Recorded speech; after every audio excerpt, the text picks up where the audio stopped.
নমস্কার বন্ধুরা, এই মুহূর্তে আবহাওয়ার গুরুত্বপূর্ণ আপডেট নিয়ে আবারও চলে এলাম একটি নতুন ভিডিওতে। এই মুহূর্তে ওয়েদার রাডারের মাধ্যমে আপনাদের দেখানোর চেষ্টা করব যে কোথায় কেমন মেঘ জমে রয়েছে এবং কোথায় কেমন বৃষ্টিপাত এই মুহূর্তে চলছে। তো এইদিকে কিন্তু আমরা দেখতে পাচ্ছি মহারাষ্ট্র উপকূল এবং কর্ণাটক উপকূলে কিন্তু প্রচণ্ডভাবে অতি ভারী বৃষ্টিপাত চলছে এবং ভারী মেঘ কেমন জমে রয়েছে আপনারা দেখতে পাচ্ছেন। এখানে কিন্তু প্রচণ্ডভাবে বৃষ্টিপাত চলবে, কারণ একটি নিম্নচাপ কিন্তু এখানে তৈরি হয়েছে। একটি ঘূর্ণাবর্ত তৈরি হয়েছিল আগামী শুক্রবার। তো এখানে আমরা দেখতে পাচ্ছি পশ্চিমবঙ্গের দিকে কিন্তু আংশিক মেঘলা ওয়েদার হয়ে রয়েছে এবং বৃষ্টিপাত চলছে দক্ষিণ চব্বিশ পরগনা এবং পূর্ব মেদিনীপুর জেলায় কিন্তু হালকা মাঝারি বৃষ্টিপাত চলছে। এই মুহূর্তে বজ্রবিদ্যুৎ সহ বৃষ্টিপাত চলছে দক্ষিণ চব্বিশ পরগনা জেলায়। বাকি জেলাগুলিতে আমরা দেখতে পাচ্ছি যে আংশিক মেঘলা ওয়েদার হয়ে রয়েছে। উত্তরবঙ্গেতেও রয়েছে আংশিক মেঘলা আকাশ। বাংলাদেশের দক্ষিণের দিকটা হালকা রকম বৃষ্টিপাত আমরা দেখতে পাচ্ছি, হালকা বৃষ্টি মেঘ রয়েছে। এখানে হালকা মাঝারি বৃষ্টিপাত বাংলাদেশের দক্ষিণের বেশ কিছু জায়গায়, খুলনার কিছু অংশে এখানে আমরা দেখতে পাচ্ছি মেঘ জমে রয়েছে, হালকা বৃষ্টিপাত এখানে কিন্তু চলছে। তার সঙ্গে মহেশখালীর দিকে বৃষ্টিপাত আর কিছুক্ষণের মধ্যেই শুরু হতে পারে এবং দেখতে পাচ্ছি যে আমরা চট্টগ্রাম মহেশখালীর দিকে হালকা মাঝারি বৃষ্টিপাত আর কিছুক্ষণের মধ্যেই শুরু হওয়ার সম্ভাবনা রয়েছে।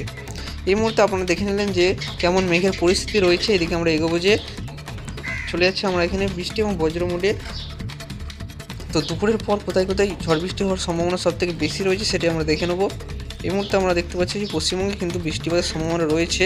দুপুর 2টোর পর এখানে কিন্তু বৃষ্টিপাতের সম্ভাবনা রয়েছে দক্ষিণবঙ্গের সবকটি জেলাতেই। পূর্ব বর্ধমান, আরামবাগ, চন্দ্রনগর, শান্তিপুর এই সাইডে কিন্তু বেশি বৃষ্টিপাতের সম্ভাবনা রয়েছে। আমরা দেখতে পাচ্ছি এখানে কিন্তু কলকাতা, কোলাঘাট এখানেও কিন্তু বৃষ্টির সম্ভাবনা রয়েছে। পশ্চিম মেদিনীপুর, পূর্ব মেদিনীপুরে হালকা থেকে মাঝারি বৃষ্টিপাত, কিছু জায়গায় কিন্তু ভারী বৃষ্টিপাত হতে পারে। বিশেষ করে বর্ধমানে আমরা দেখতে পাচ্ছি 9 থেকে 10 মিলিমিটার পর্যন্ত বৃষ্টিপাত হওয়ার সম্ভাবনা রয়েছে। পূর্ব বর্ধমানে 6 থেকে 7 মিলিমিটার বৃষ্টিপাত হওয়ার সম্ভাবনা রয়েছে। আরামবাগে এখানে আমরা দেখতে পাচ্ছি 7 থেকে 8 মিলিমিটার। কোলাঘাটে আমরা দেখতে পাচ্ছি 8 থেকে 9 মিলিমিটার পর্যন্ত বৃষ্টিপাত। কলকাতায় আমরা যদি দেখি, কলকাতায় এখানে কিন্তু 8 মিলিমিটারের উপরে বৃষ্টিপাত হওয়ার কিন্তু সম্ভাবনা রয়েছে। দক্ষিণবঙ্গের সবকটি জেলাতেই বৃষ্টিপাত হবে। মুর্শিদাবাদেও বৃষ্টিপাত হবে, হালকা থেকে মাঝারি বৃষ্টিপাত। মুর্শিদাবাদ জেলায় কিন্তু রয়েছে। তার সাথে বাংলাদেশেও বৃষ্টিপাত হবে। আমরা দেখতে পাচ্ছি গোটা বাংলাদেশে কিন্তু বৃষ্টিপাতের সম্ভাবনা রয়েছে। দুপুরের পর হালকা থেকে মাঝারি বৃষ্টিপাত। বিশেষ করে উত্তরবঙ্গের দিকে যদি আমরা দেখি, রংপুরের কিছু সাইডে কিন্তু বৃষ্টিপাত হবে না, কিন্তু বাকি যে ঢাকা, খুলনা, বরিশাল, রাজশাহী, কালাই, ময়মনসিংহ, সিলেট, চট্টগ্রাম, মহেশখালী এখানে দেখতে খুলনা, বরিশাল সব জায়গাতে কিন্তু বৃষ্টিপাত হওয়ার সম্ভাবনা রয়েছে। হালকা থেকে মাঝারি বৃষ্টিপাত দুপুরের পর হওয়ার কিন্তু সম্ভাবনা রয়েছে। আমরা রাতে যদি যাই, রাতে বৃষ্টিপাত কিন্তু সম্ভাবনা রয়েছে। দক্ষিণবঙ্গ সহ যদি আমাদের বাংলাদেশেও ভালো রকম বৃষ্টিপাত রাতের দিকে হওয়ার সম্ভাবনা রয়েছে। বজ্রবিদ্যুৎ সহ হালকা থেকে মাঝারি বৃষ্টিপাত রাত 12টার পর কিন্তু 12টা থেকে 2টোর মধ্যে হওয়ার সম্ভাবনা রয়েছে। এরকম কিন্তু আবহাওয়া থাকবে। তার পাশাপাশি কিন্তু আমরা যদি দেখি, এখানে মহারাষ্ট্র এবং কর্ণাটক উপকূলের পাশে কিন্তু একটি গভীর নিম্নচাপ তৈরি হয়েছে।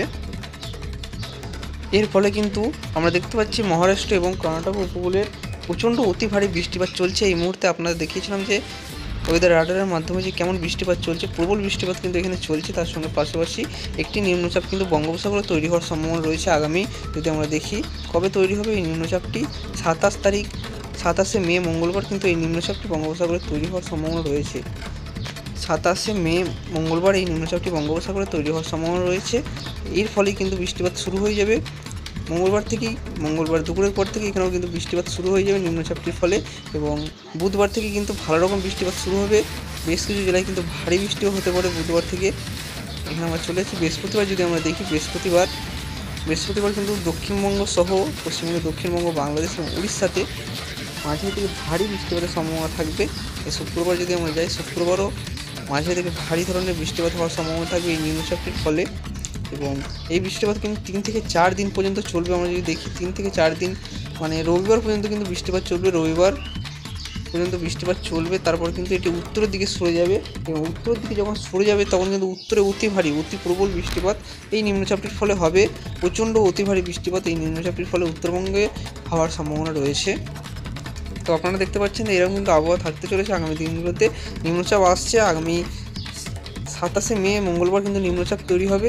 তার আগে কিন্তু বজ্রবিদ্যুৎ সহ বৃষ্টিপাত চলবে। আমরা যদি দেখি রবিবারও হালকা মাঝারি বৃষ্টিপাত হওয়ার সম্ভাবনা থাকবে দক্ষিণবঙ্গ সহ পশ্চিমবঙ্গের বেশ কয়েকটি জেলাতে, এবং সোমবার যদি আমরা দেখি, সোমবারও কিন্তু বৃষ্টিপাত হওয়ার সম্ভাবনা থাকবে। হালকা থেকে মাঝারি বৃষ্টিপাত সোমবারও হবে, এবং নিম্নচাপটির ফলে কিন্তু আস্তে আস্তে বৃষ্টিপাত বাড়বে। মূলত বুধবার, বৃহস্পতিবার এবং শুক্রবার এই বৃষ্টিপাত হওয়ার সম্ভাবনা সবথেকে বেশি থাকবে। এই 3 দিন নিম্নচাপের ফলে বৃষ্টিপাত হওয়ার সম্ভাবনাটা রয়েছে।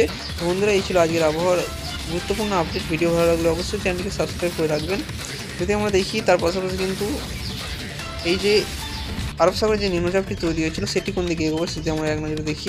এই নিম্নচাপটি কিন্তু প্রচণ্ড বৃষ্টিপাত মহারাষ্ট্র এবং কর্ণাটকাতে হবে। এই নিম্নচাপটির ফলে প্রচণ্ড অতি ভারী বৃষ্টিপাত হওয়ার পর আমরা দেখতে পাচ্ছি এই নিম্নচাপটি কিন্তু এগোচ্ছে না, কারণ বঙ্গোপসাগরে একটি নিম্নচাপ তৈরি হচ্ছে। এই কারণে কিন্তু এটি এদিক থেকে এগোচ্ছে না, আস্তে আস্তে কিন্তু এটি আমরা দেখতে পাচ্ছি যে শক্তি হারিয়ে ফেললো। আমরা দেখতে পাচ্ছি নিম্নচাপটি কিন্তু শক্তি হারিয়ে ফেলছে। তো বন্ধুরা, এই ছিল আজকের গুরুত্বপূর্ণ আবহাওয়ার আপডেট।